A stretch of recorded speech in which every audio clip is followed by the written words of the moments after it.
So before we get into today's episode, I want to share something that's genuinely made a difference in how I run my own business.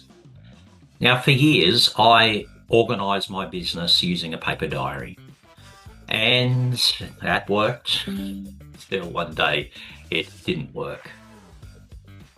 And so, of course, I made some mistakes that I regretted. Then in 2020, I discovered Squeegee app, an app that has been designed by window cleaners for window cleaners. Squeegee app has been a lifesaver. It handles my schedule, my client listing, helps me to very quickly reschedule repeat clients. It even has features like invoicing and quoting built into the app. So there's a lot less time spent catching up on the admin. So if you're ready to work smarter, grab Squeegee app using my discount code that you'll find in the show description below. It's what I use every day in McRae's window cleaning here in Australia. Welcome back, everybody, to the Window Pro podcast. Today, we're going to talk to Nathan Irsak from NWC Softwash in Sydney. Many window cleaners around the country have become familiar with Nathan's involvement in the industry. Welcome, Nathan. Great to have you on There you board. go. Good to be.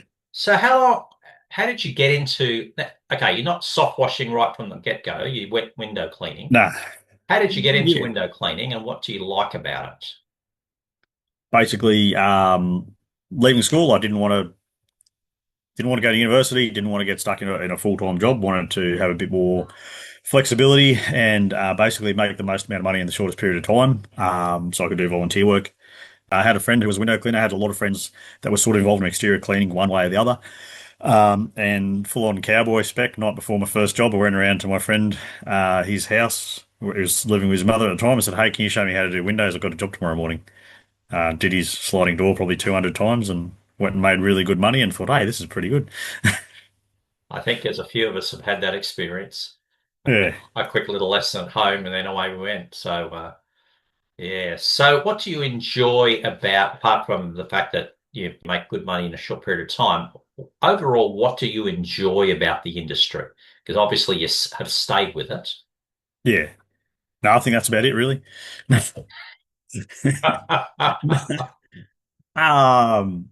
I should have thought about this.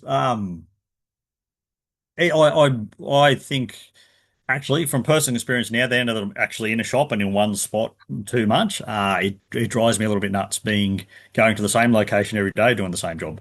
Yes. So in hindsight, I really like going to a different job site, different customers, different people, different challenges. At the end of the day, we've got to keep our minds active and solve problems, I suppose, if you simplify it. Yes. And every window cleaning job is a different job to solve. For a little while, we were doing office cleaning, and it was just the same jobs every week. Like I moved back from the country and I bought a little run of cleaning and stuff. And in hindsight, that was a mistake, but it got us through. And it wasn't too long after doing that where I was like, oh, I hate just turning up and doing the same thing. It was only like an hour a week or something, but yeah, doing the same thing every week drove me mad. So yeah. Yeah, and that's the thing, yeah, with window cleaning, it's true every day. Like today, I did a number of. There's a cafe chain here in Brisbane, and I do five or six of them owned by the same people. And even though I go there every few weeks, each time the job's different Yeah. because there's different. The windows are in a different state to what they were 3 or 4 weeks We've ago. got different set of signs up. They used to drive me nuts at cafes. So, like nothing really stays the same, and Hmm. yeah, you can tweak your schedule accordingly. Are you optimistic about the industry? I wasn't for a little bit. I thought, yeah, I don't know. I thought it was dwindling a little bit, or probably too much competition, too much new guys starting up. But good grief, like, in Sydney at least, every time you think it's a flooded market, that you take a drive and there's a new suburb, an entire new suburb. So that sort of made me not that I'm really worried about it. Like you can be flexible, you can pivot, you can be flexible basically if the market becomes a bit tricky. But um, case in point, probably I reckon as little as 5 or so years ago in our area, I knew of maybe 3 or 4 window cleaners, and I was related to one of them and friends with the other 3 or 4. And by the time we'd opened up the shop, it was an eye opener of how many people in our backyard doing the same work, and there's still heaps of work for all of us. Like it's not, everyone's got a pretty much everyone's got a good relationship with each other, I think, and we refer each other to different jobs and things like that. So yeah. Yeah. Yeah, I recall in 99, 2000, I moved to Newcastle, and a friend of mine said, Duncan, I don't know how you're going to go window cleaning in Newcastle. There's already, a number of window cleaners. You get, it's going to be a struggle. So I said, okay. 5 years later, I sold the business that I'd Mm. built up. And 5 years after that, I went back and bought it back. So it's plenty of work. Yeah. Um, and it was just the fact that he was from an industry that he didn't have any idea about the unique nature of window Mm. cleaning. That there's always plenty of work. So, how long through your window cleaning journey did you go into soft washing? And I just want to share with everyone who might be watching this on um, YouTube. This is Nathan's website here, NWC Softwashing. So how did lots of interesting gear and stuff like that. What made you go down this path? You're talking the shop or adding soft washing and pressure cleaning to our list of services back in the day? Well, let's start with The- adding the soft yeah. washing first. Again, probably got too short of an attention span. It was going back 22, 23 years. So I think it was around 2 or 3 years in. I thought, hey, I'm going to add pressure cleaning. I think maybe customers were asking me, or I saw an opportunity. And I'm such an old fart. This is back before you could just go to Bunnings and buy well, they might have had, the odd Karcher or something like that, but they didn't. It wasn't like today where you've got, 2,000 options under $2,000. That's right. And so I went out and I bought my first pressure cleaner, proper cowboy spec again, 9.5 liters a minute, 2,500 PSI. But it Not too cost, big for what you wanted. um, even way back then, cost 2.5 grand. Which if you adjust that for inflation is about $4,000 in today's money. Yeah. So yeah, they've come down a lot in price, and I think it comes down to I was just bored. I wanted to add another service, and probably at the time I thought more it's here's a good addition, and around the same sort of time we would have added gutter cleaning. So it was window cleaning, pressure cleaning, gutter cleaning, the three that sort of I thought tied in together quite nicely. But yeah, I wish I knew back then what I knew now, because I'd probably own a few properties or something, because I still remember the last driveway I did that would have taken us. It was getting dark. It was like 6 o'clock at night when I finished, and I had to do it 2 or 3 times. We were leaving lines each way, turbo nozzle, no surface cleaner, and I think it took us about 3 hours. And it was only a little driveway, and now we'd turn up and do that job in 15 minutes to a much higher standard. So yeah, been a learning curve. Yes. So, um, soft washing is a lot different to pressure washing. It's a totally different field. How did you transition from pressure washing driveways, cleaning gutters, Yeah. to the industry that is now known as soft washing, which for some people is still, people don't quite grasp the difference. Maybe we should just define soft washing first so that people who are listening can understand what we're talking about. I'm probably the worst person to ask that, because I don't understand the difference. I mean, I do. Obviously, you're using high pressure versus low pressure, but so again, like I came into it, my influences in teaching me this sort of thing. I think it was pre-YouTube, but I have to check history records on that. Like that flaming old, but my introduction for softwash was me turbo nozzling lichen covered roofs, and my now uncle-in-law, who wasn't my uncle-in-law at the time, said, "Hey mate, put chlorine on it; it'll make it a lot easier." So that was my introduction to softwash. It was just a way of using chemical cleaning agents to help pressure cleaning, and so from there, that's where we sort of went down that rabbit hole, and it probably wasn't even that long till I reckon we had a proper good go at it, and bumped into some other people and started watching videos on YouTube or wherever, and go, oh, okay, there's a whole big world of people that do this. Um, But yeah, I've always, even now, I still look at it as, I don't look at it as soft wash versus pressure cleaning. I look at, well, I'm doing exterior cleaning. I want to do the best job, the best way possible, the way that's not going to damage my body, the way that's not going to damage my customers' yards and things like that. How do we do the best way possible? Well, you wouldn't clean your dishes without a detergent. You wouldn't have a shower without soap. So we're using detergents to do some of the work, pressure to do some of the work, and we're doing an overall better result by combining the two. So So really, yeah, what I've noticed too, and like for example, on some of the YouTube influencers in the UK, they've moved away from just saying we do gutter clearing, we do window cleaning, we do this. They just put it under one banner, exterior cleaning, yeah, that'd be and all my the different components, feet, fascia, gutters, windows, roof, driveways, whatever it might be. So that yeah, seems to be the current description for this overarching group of, I suppose you drive up to a house and you see that all of those things have been completed. mm, Exterior cleaning. Yeah. yeah, and they all work into good together. And I mean, I think you've got to be reasonable. I think the worst. What did I say? I saw one example on a local Facebook group, and no shade on them. I don't know their circumstances, but they were advertising lawn mowing, gardening, car washing, electrical work. And I think, anyway, each their own. Don't know their reasoning behind it, but I thought I'm probably not going to hire an electrician that also can do my lawns, and I'd be sus on someone that can do my lawns who's also going to do my electrical work. So, That's it. um, you got to draw the line somewhere. But I think as far as exterior cleaning goes, yeah, pressure, soft wash, windows, gutters seem to work in nicely.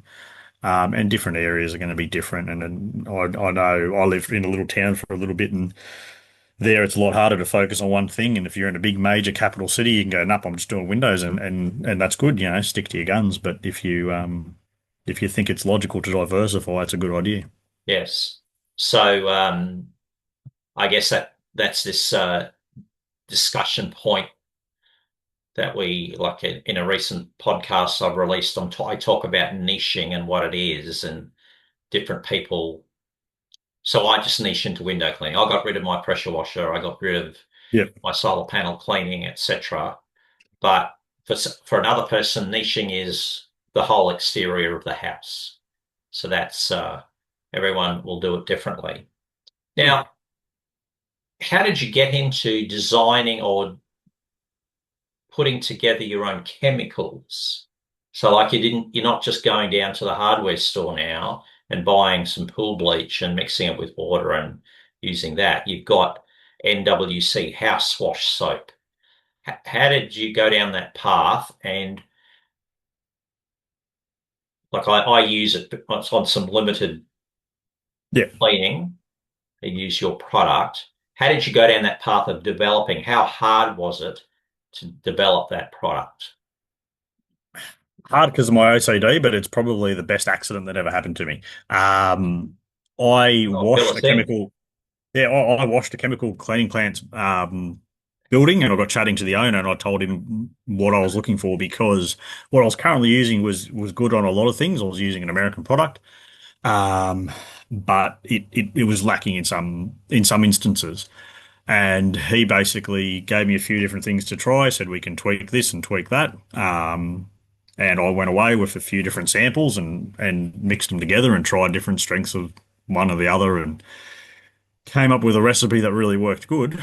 And said, hey, can you start making this for us? And it was really just for me and my crew to use. Like, I think it was a 200 litre minimum order quantity, which at the time was like, oh yeah, I'll go through that in a year or so.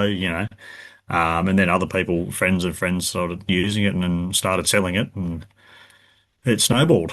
Mm, So yeah, and that's what we still use to this day. The crews go out pretty much every day. Well, I mean, they don't house wash every day, but at least a few times a week they'll be using it. So yeah, yeah. So you've been able now to not just market it through your website, but through Window Cleaning World. I notice that's you can pick it up there on their website. I think we've got about 6 or 7 stockists. I think it's only South Australia, Northern Territory, and Victoria that doesn't have a stockist, and Tassie. But sorry, Tassie, I forget about you guys. Okay, We'll so try to get anyone some. listening to Tassie who I've just wants insulted to you. be a distributor, It's NWC Softwash.com. They're looking for somebody. Yeah. Yes.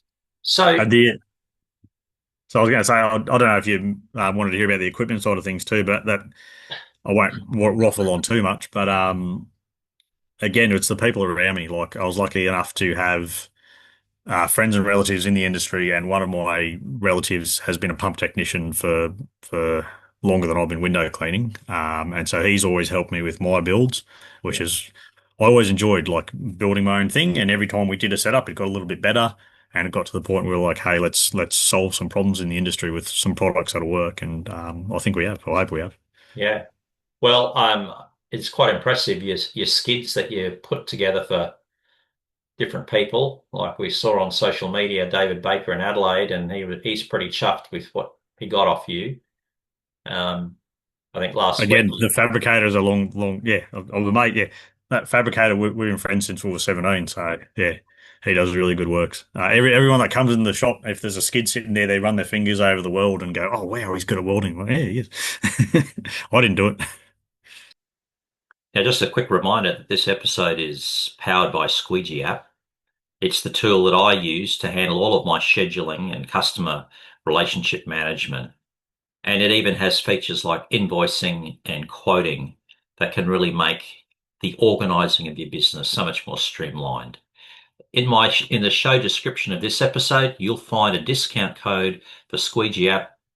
Try it. You'll really, really appreciate the help it will provide. So that skid that you market, that's like you've got a tank on board and you've got the deionizing and RO system on board, or do you have an option of what kind of purifying system? Yeah, we have an option, so we're pretty lucky, and especially we did our last training workshop here yesterday, and it was a lot of there was a couple from Adelaide, a couple from WA, a couple from Brisbane, and they all got to have RO, and their market's a bit different. And I was realizing how lucky we are in Sydney. We've got a plethora of work. You can pick and choose your customers to a degree, within reason, and we can just get away with DI, which is perfectly fine for our TDS. But yeah, so the base model comes with high pressure soft wash, window cleaning setup, storage, ladder rack, surface cleaner rack, but it's a DI based Oh, okay. Yeah. one. The RO is an option, Yeah. which is fine. But yeah, So what would be the average TDS reading in your part of Sydney, in the northwest of Sydney? average. Don't tell me it's about 30 or 35. Yeah, it's not quite that good. 80 to 120, I'd say on average. We're actually in parts of the Hawkesbury where I'm located. I believe they pump out of the river, so it's up around 200. So it's not all paradise, but it's close. Yeah. Well, the difference between Brisbane, where I am, is 240, 250. Yeah, But if I go to the Gold Coast or the Sunshine Coast, it struggles to get to 100. yeah, okay, yeah, So, that's it must be where they're sourcing their water, the different dams mm, and so yeah. forth. Different water But quality. it makes such a difference. So yeah, in those places you can get by with DI. I Mm, use DI. I don't have RO, but I'm not using yeah, it every day. So I'm on yeah. that balancing thing, and I think that's And that 250 is not great, but it's probably not horrible enough to, yeah, yeah. So if on a busy time of year, I'm going through a tank of resin, a 25-litre tank of resin in about 7 weeks. yeah, not So too bad. it's not too bad. I Yeah, if it was a higher TDS, then obviously it's a whole different system. So mm, that's very helpful for people who are going, oh, I think I'm going to go into purification. I need to expand. What do I buy? Um, for those who are listening, talk to someone like Nathan. Talk about the TDS. Talk about what you really need and what you don't need. And it's like a few weeks ago when I was talking to Brock Torning at Window Cleaning World. Some have got this idea that they've got to set up this massive system, but mm, they haven't done any research as to what their locality really needs. So it's very yeah, helpful having a website like yours that educates people. So yeah. go, mate. I think my website's a bit the window cleaning side's a bit sad, but window cleaning, well, didn't they have a TDS map for a while, or were they looking at it? Or I I haven't know seen it if lately. if I've ever got a question, I just ring up Brock and be like, "Hey, what's a TDS here?" So I can. Yes, yes, But yeah, I think generally it's those four major areas: Adelaide, WA, and Northern Queensland that needs it. So yeah, that's true. That's true. Now, with all your experience in the industry, whether it's exterior cleaning overall or just window cleaning, what are Nathan's top three tips for a newbie? oh yes, forgot about this one. Oh, can we pause it so I can think? Um, Number one has to be do a good job. Um, it takes time, especially with window cleaning. It's skills. It's skills based more than it is equipment based. Not that pressure cleaning, soft washing isn't skills based, but the equipment makes a bigger difference. Um, you can be the best window cleaner in the world using the worst squeegee, you'll still do a good job. Um, it's just takes time and patience to practice things like fly screens and dealing with customers and all the little things that go around it. Like you can squeegee a window, but yeah, take the time to do a really good job, and then you get referrals and you get 5-star reviews, and you can have all that organic marketing, which then now in hindsight, I didn't realize how much that saves us now. Like we don't generally spend money on ads. We'll spend them, run some ads for maybe 6 weeks or so in winter. And that's only recently. For a lot of years we weren't, and that's where I think the market's changed a little bit now. It's a little bit more seasonal. So yeah, So do a good do a good job. job. So in other words, really develop your skill set. Yeah, yeah. Yeah. Was it, if I'm training someone new, which has been probably been a year or been a few years now since I trained someone, but slow is smooth, smooth is fast. Don't focus on being fast with the squeegee. Focus on being smooth and methodical, and that speed will come with time. You'll get quicker, you'll get quicker. And then, the money you're making every day is going to go up too because you're doing the same jobs quicker and fit more in and make more money. So say that again. Slow is smooth and smooth is Smooth fast. is fast. Yeah. I think That's I stole that from a movie or something, but yeah, I didn't come up with oh, you shouldn't have said that. We would have it. attributed it to you, Yeah, Nathan. trademark. Yeah. That's a really powerful tip. That's very brief and to the point, but very powerful for people starting out. Yeah, yeah. What else do you think a new person would benefit from in your experience? Without sounding like a sales pitch, don't skimp on equipment. Like there's things you can make do without, definitely, and you've got to balance all things at all. Especially now that I'm in a shop, I'm very aware of not being too pushy with things because I think I don't want someone turning up and saying, "Oh, I've got a 10 grand budget to start a business. Hey, great, spend 10 grand on equipment," because there's so many other things you've got to think of. You've got to, well, one, you've got to eat, right? You might not have work next week, so you've got to spend money on ads. You got to have money for all your overheads and blah blah blah.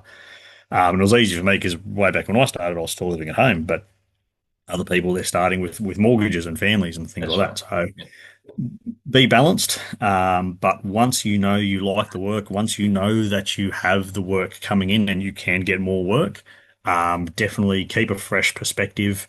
Look at your bottlenecks.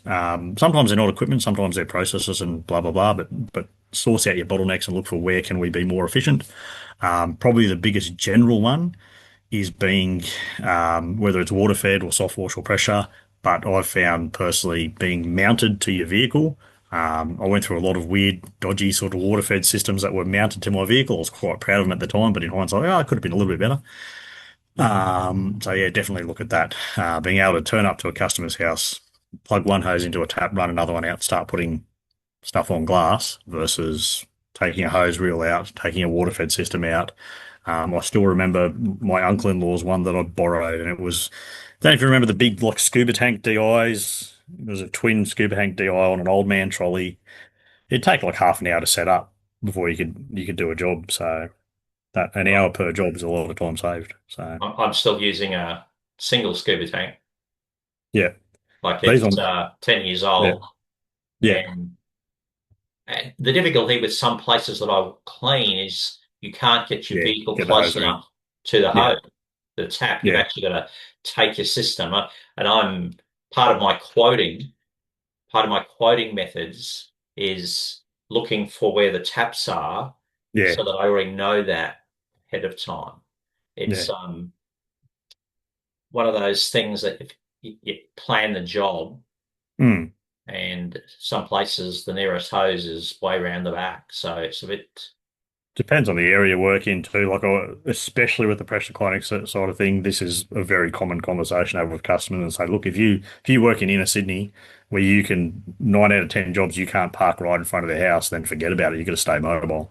But I think most of us, I could be skewed to that, but I feel like most of us are working in the suburbs where you can just park in the driveway. Yeah, yeah, At least here in Sydney. yeah. And it's the same in Brisbane. There are jobs in the city, but most of us are trying to avoid those because they have such a and Yeah. some added dramas in access, getting gear up to an apartment on the third floor, and et cetera, Mm. et cetera. So, uh, and one thing that's a good addition, like I don't know if you have experience with this, but in recent times I've added a 20 litre tank, portable tank with a little pump in it Mm. that I would get from Window Clinic World. And that's great for taking upstairs where you've got a little, just a few jobs that need pure water cleaning, but you don't have to actually do any plugging in of the of your big Yeah. system. So just having those extra pieces in your arsenal can be very, very Mm. helpful. Well, Yes. that was a bit of an accidental game changer. On the crew's got one of our ultimate skids now, and we set that up with the optional 12 volt pump to pump out of the tank, and they love it because they'll turn up to a job. They don't even plug into the customer's tap. It's just one hose out, push a button, and they start cleaning glass. Yeah. So we're actually I haven't released them yet. I built one as a special order for a customer. We're doing little window cleaning skids soon that'll have 150 litre tank in it, supply hose in, 130 odd meters of water fed hose out, and a 12 volt pump and battery. So hopefully solve a few problems for some people, but we'll see how they go. Yes, absolutely. Absolutely. So you obviously enjoy um, designing the streamlined equipment for So I've got people. bored with window cleaning, bored with pressure cleaning now, like designing and stuff. But then I get bored sitting at the office playing around with stuff too. So was it last month I went, probably did too many jobs. I'm trying to stay off the tools as much as I can. I think I've been out maybe a dozen days this year, but I want to keep my foot in the industry actually doing it. I don't want to be completely out of the industry and completely not using the equipment. But it's definitely becoming a harder balance to strike with dedicating time to each one. So Yeah. yeah. But tell us about your training days that you organize at your business premises. Yeah, so it's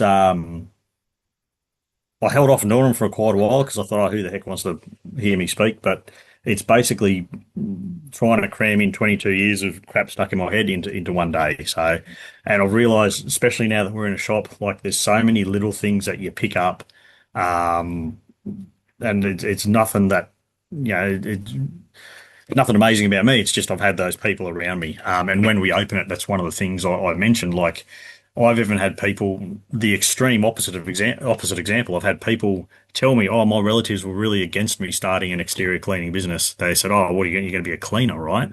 Whereas I had the opposite influences. I had really good influences, like, "Oh, that's great. Yeah, yeah. Here's some tips. Here's this thing." Yeah. So there's all these little, just stuff like nozzle sizes for pressure cleaners. That just I know, right? Or how to connect a tap fitting to a tap, right? Like we sold a window cleaning setup to someone and they had to come all the way back for us to show them how to connect the tap fitting to the hose reel. And some people laugh at that and don't get me wrong, I thought it was funny, but and I get it if you're growing up in an apartment building or something like that and you one of my crew didn't know how to Yeah. hook up a tap fitting when I first trained him. Like it is what it is and it's amazing the amount of need there is for training because you can just jump in and start, but you can also jump in and start with a massive head start, which I hope is better. Yeah. I mean, we don't cover little basic things like how to put a tap fitting on, but we cover as much other stuff as we can. Yeah. And And it's acknowledging that people come from different backgrounds, but they want to yeah, try and make a success of their business. And so your yeah, training day will give them a good leg up to get that yeah, business successful. Yeah. yeah. Basically, as much of the stuff that I wish I knew when I was 18, 19 starting this, we cram into the day. So yeah. And then Yeah. we got the pump technician I was talking about, Rob. He spends about an hour going through the ins and outs of your pressure cleaner, because same sort of thing. He's a mobile mechanic, right? He's getting a workshop now, but he would drive out and service fixed pressure cleaners in big multinational, warehouses and stuff. And it'll be the call out fee, him driving there, and it's a clog filter, or it's Yeah. something that the customer could have fixed had they had that training and knowledge. So Yeah. that hopefully gives a bit of a head start too. Yes. And sometimes it's the little things that we think they should have worked that out, but it's just that they haven't had exposure to it. Yeah. And so It's the panic I found from personal experience. If something breaks down, you're on a job, you don't think, oh, hang on, clear, logical. This there will be the simple thing. You go straight, oh, my machine's broken. yes, Well, no, have I checked, yes. all these other steps before that? And an example of that is people say, "Oh, I don't know what's happening with my DI system. It's lost pressure. Mm, How long has it been since you changed your filter? yeah, Like, is it clogged up? That's change your filter, and then we'll go to the next phase, next step. yeah, And sometimes that just solves the problem. yeah. Put a new pre-filter in, and things can change. So it's just knowing those things, and it's great that you're able to bring that experience to the training table. How often do you have the training days? A few times a year. This one sold out really quickly, so we're thinking about trying to do one in December, but it's just hard. Like everyone's busy, including us. So we'll see how we go. But otherwise, next one, I don't know actually. Yeah, sometime next year. Yeah, We'll yeah, probably try to do one in December, I think. yeah, Just because I know Rob's busy, I'm busy early next year. So yeah, yeah. Ha- probably 4 times a year, I think, on average. Yeah. So do you just market the training days through social media, or do Yeah, you? just social media. I think this time we didn't get time to boost the post or anything. I normally put one post up, and then if it's 2 or 3 weeks out, I'll boost it for a bit to get a bit of more Yeah, presence to make sure we sell out. yeah, But it sold out really quick. But we do cap it at like 9 or 10. We could have 20 or 30 people there and really open it up, but then it's not. It sort of cheapens it. Like there's not as much. Not that it's one on one, but it's almost one on one, if that makes sense. Like people can yes, freely ask questions and we can go off on little tangents and then get back on. yeah, Because you don't know, like sometimes we have people come in and it's mostly a room of people who are completely green. And so all right, we're going to focus more on these things, or it's a mixed room, or it's a room of mostly people who know all the basics and they're looking to expand. So yeah, it So can be have you very. designed a training course for beginners and one for like a refresher for advanced? Is that a path you No, go down with regard to your training?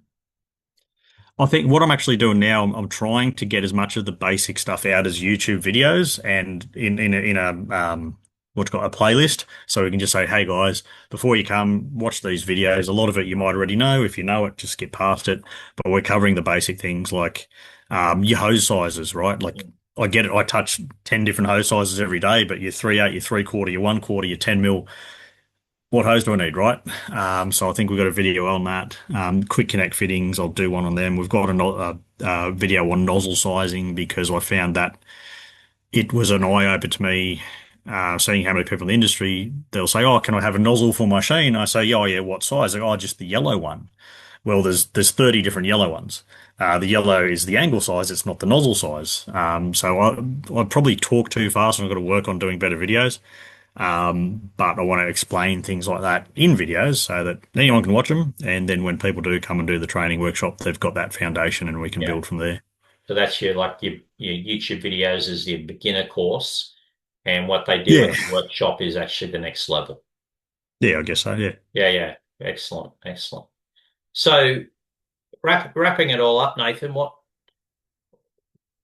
what's your overall take on where the industry's going? Do you think like it's progressing positively?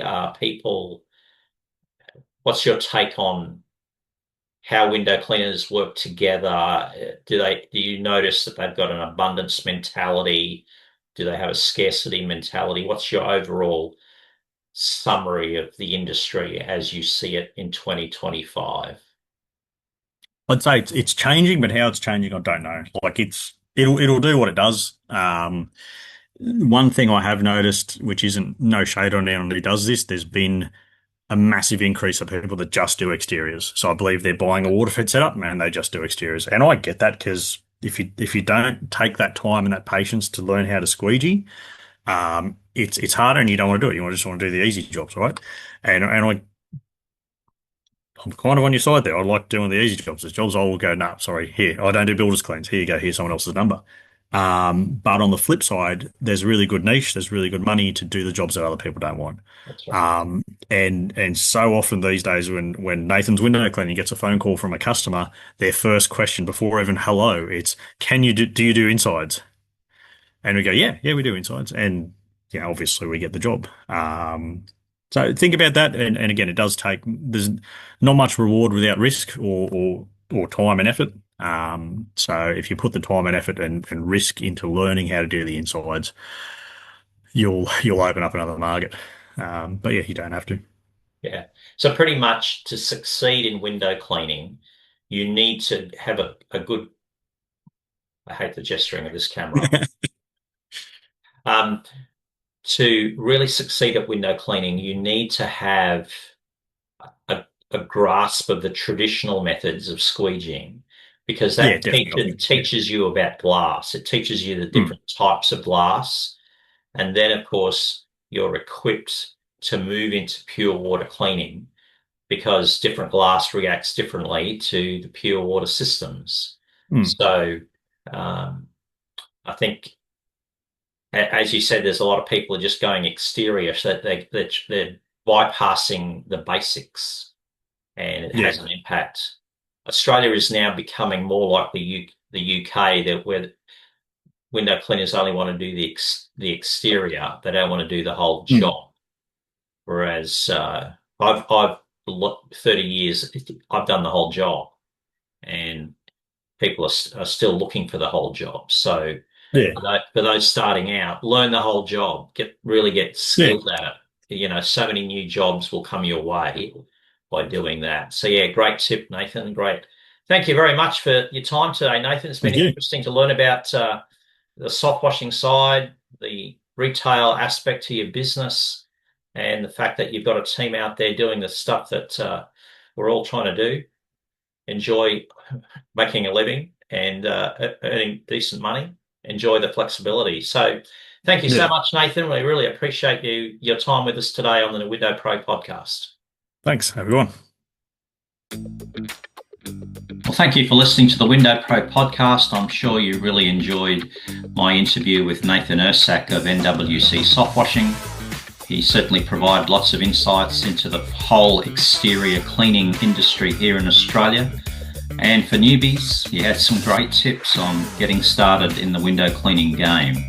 So if you've enjoyed my interview, feel free to share it with some of the other tradies around the country, or even subscribe to my podcast via YouTube, Spotify, or even on the Substack platform.